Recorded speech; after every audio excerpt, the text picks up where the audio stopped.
So we see the president sort of stretching and straining in foreign affairs. With respect to executive branch officers and executive control of law execution, we've actually seen the reverse of that to some extent.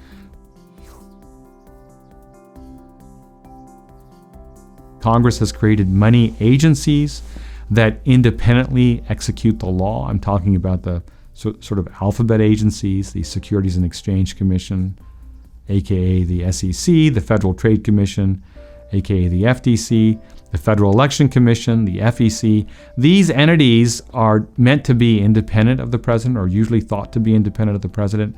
They're run by multi-member commissions with staggered boards, and these commissioners typically have removal protections, meaning the president can't remove them at will.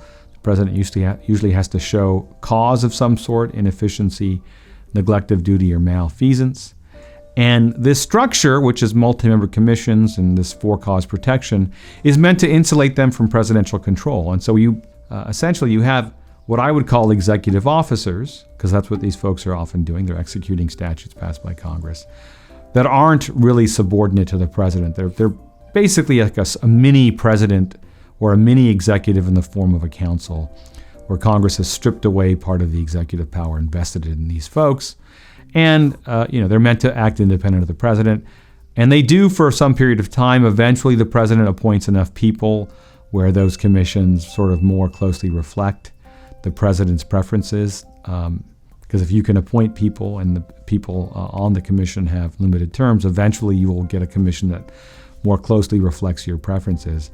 But it's not because you can fire them, it's because you're basically putting on new people that you think will be more respectful of your agenda and perhaps more loyal to it.